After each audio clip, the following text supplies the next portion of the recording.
Le voyage est un retour vers l'essentiel. J'ai eu la chance de faire 2 tours du monde, d'aller dans plus de 65 pays, et à la question « C'est quoi vos rêves d'avenir pour le monde de demain ?»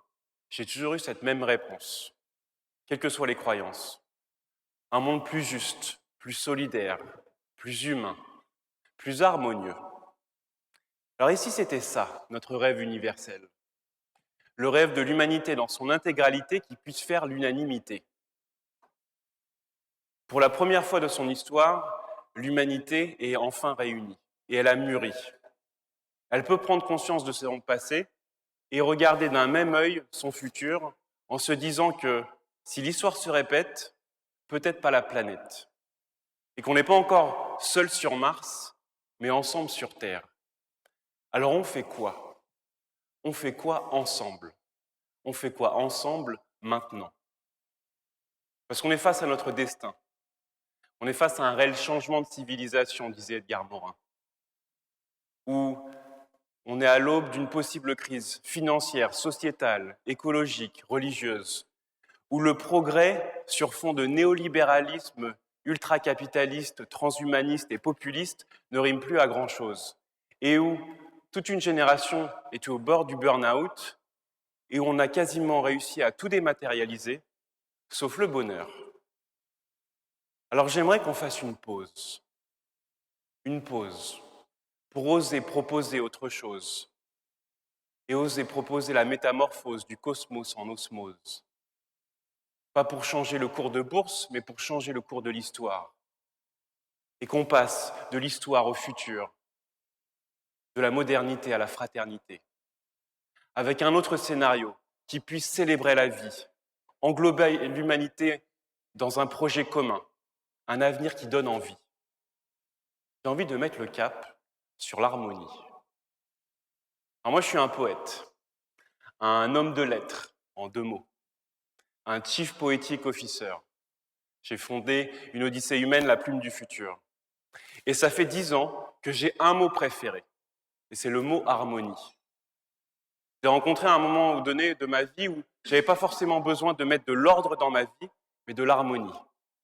Et ça a changé ma vision de la vie. Et pour moi, c'est le mot le plus essentiel, le plus fondamental pour l'humanité. Parce que c'est le mot le plus doux et le plus puissant, le plus convergent, le plus tolérant, le plus fluide, le plus naturel, le plus humaniste, le plus reliant, le plus interdépendant, le plus inspirant et le plus apaisant. L'harmonie. L'harmonie à l'intérieur de soi. L'harmonie avec autrui, avec la nature, dans les organisations, avec les galaxies, dans l'être, le faire, le vivre ensemble, pour prendre soin de soi, des autres et de la Terre.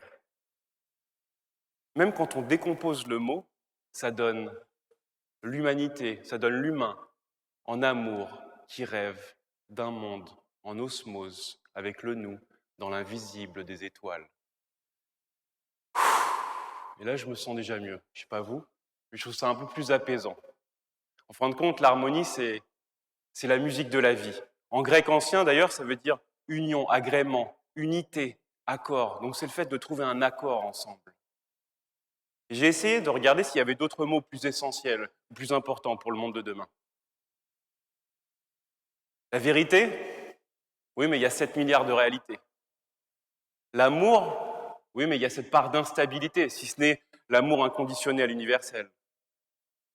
La raison, mais je préfère être heureux que avoir raison.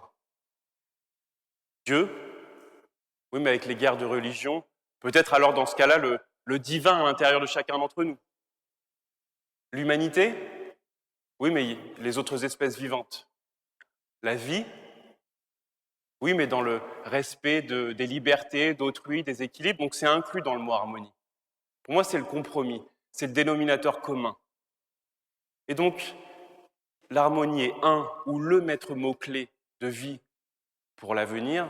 Comment est-ce qu'on pourrait tout mettre en œuvre pour que le monde de demain soit rempli de ces accords et de ces mélodies, pour qu'on puisse ensemble vivre paisiblement, vivre et laisser vivre. Gandhi disait que le bonheur, c'est quand nos pensées, nos paroles et nos actes sont en harmonie.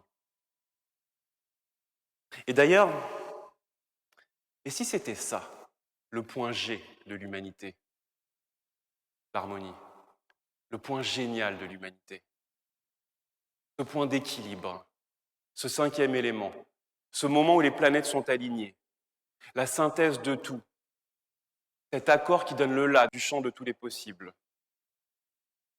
ce consensus dans la cohérence, à la fois à titre personnel et collectif d'ailleurs.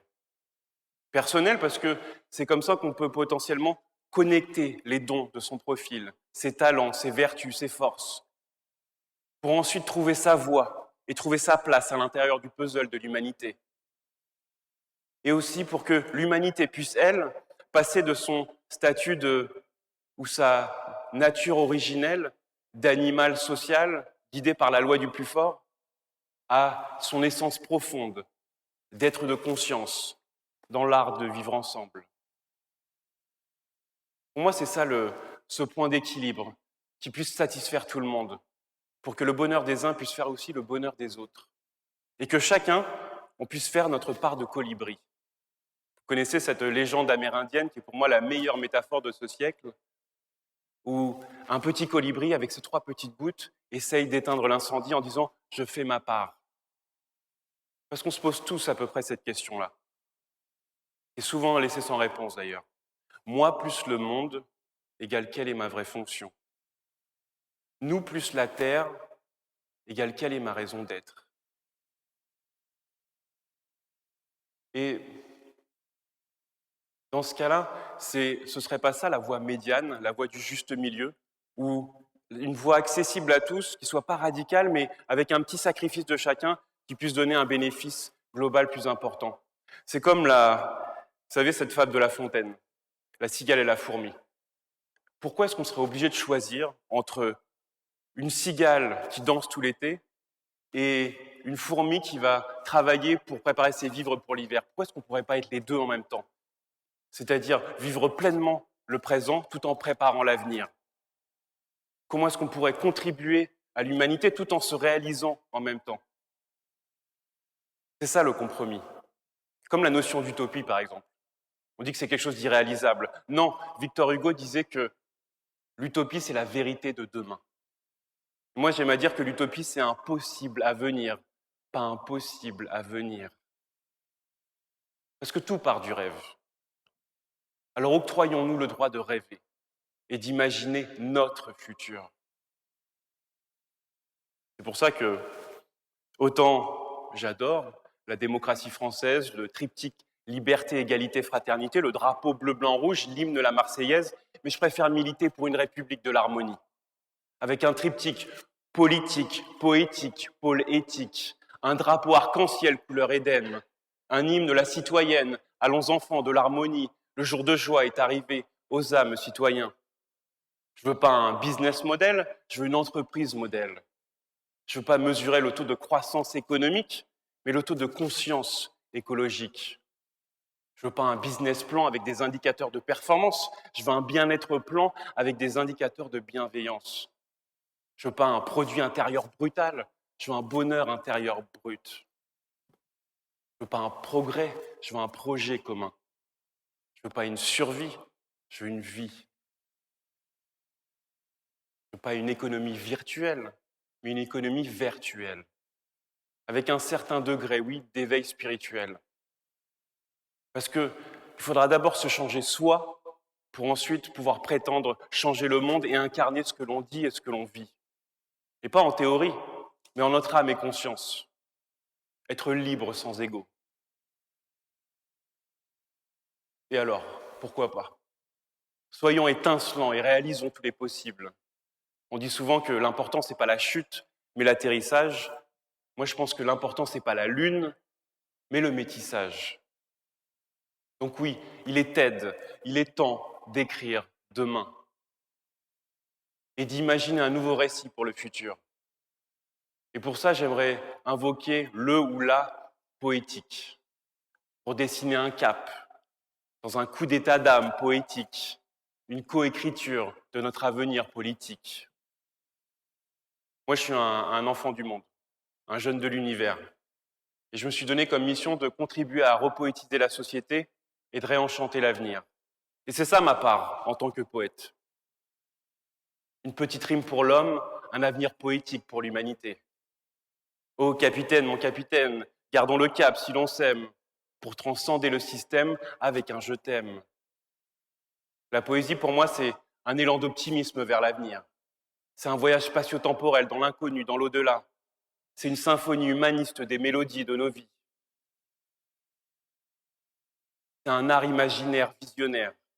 C'est un art thérapeutique et utopique hyper puissant, où la vie elle-même est une poésie dans laquelle chaque être humain est une petite note de musique qui essaye de s'accorder en harmonie avec la partition terrestre de l'humanité, à l'intérieur de la symphonie bienveillante du vivant. Et c'est aussi notre champ lexical, qui est le socle commun de notre dialogue. À la fois pour notre communication, vous trouvez cette parole juste, et aussi en termes d'inspiration, pour dessiner de nouveaux horizons. Contempler l'idéal dans le champ des possibles, voir le beau, le subtil, l'invisible, la beauté de la nature, la bonté de l'être humain. Ferlinghetti avait cette phrase absolument magique sur la poésie. Il disait que la poésie, c'est la voix de la quatrième personne du singulier. Et c'est ça pour moi le trait d'union entre le je et le nous. En grec ancien, poésie, ça veut dire créer, faire. Donc le poète, c'est pas juste un rêveur, c'est un acteur du changement, c'est un créateur de nouveaux mondes. Et on a tous une âme de poète. Il suffit juste de la réveiller pour sublimer sa condition, habiter poétiquement le monde. Être poète de sa vie, c'est toucher à l'essentiel, être plongé dans l'âme universelle, c'est être connecté aux sources de l'être pour libérer sa voix. Et le poétique, c'est pas juste d'écrire des vers, c'est aussi de vivre ses rêves. John Lennon disait que un rêve qu'on rêve seul est seulement un rêve qu'on rêve ensemble est une réalité. Donc si on partage tous ce même rêve, pourquoi est-ce qu'on ne le mettrait pas en place dès aujourd'hui? On est, oui, arrivés dans des navires différents, mais on est ensemble aujourd'hui dans le même bateau. Le navire de l'avenir. C'est pas le Titanic en train de couler, c'est l'harmonie qui est en train de voguer. C'est pas l'arche de Noé, mais l'arche de nos rêves. C'est ça pour moi la véritable start-up de l'avenir. Pas avec des actionnaires, mais des pairs complémentaires, signataires, où tout le monde peut être recruté pour réenchanter un monde en chantier et redonner un sens au mot plein emploi, avec chacun sa zone de talent, sa mission de vie, en mettant son cœur à l'ouvrage dans son corps de métier, en faisant appel à nos âmes de construction massive pour l'avenir. On est tous des artisans de l'avenir, chacun en mettant sa pierre à l'édifice, dans le même sens. Parce qu'on est tous, au final, en fait, des résidents du monde de demain. Et la société civile, ça reste la plus grosse force vive de l'humanité. Alors la bonne nouvelle, c'est que les solutions existent déjà. On parle des process d'intelligence collective, la sobriété heureuse, les démocraties ouvertes, l'éducation positive, l'éveil spirituel. Tout pour créer une nouvelle économie mondiale qui soit une économie virtuelle, avec des nations unies vers l'avenir. Et pas avec un conseil de sécurité, mais un conseil de sages pour donner une direction. Pas dans le sens diriger, mais dans le sens de dessiner un horizon.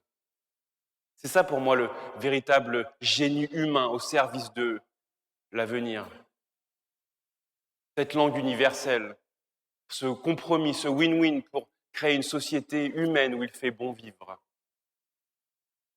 Ce pacte global à impact local, cet accord mondial dans l'intérêt général en tant que nouvelle quête du Graal. Partout dans le monde aujourd'hui, la société civile se mobilise, s'organise, s'unit, se relie pour des jours plus heureux. Parce que l'avenir est en nous, la solution ne viendra pas d'ailleurs. Il n'y aura pas d'homme providentiel. Je pense qu'au final, le Messie, c'est nous, ensemble, avançant dans le même sens. Parce qu'on est tous des citoyens du monde. Et d'ailleurs, quand on regarde, dans le mot humanité, il y a toujours eu ce mot caché de l'unité.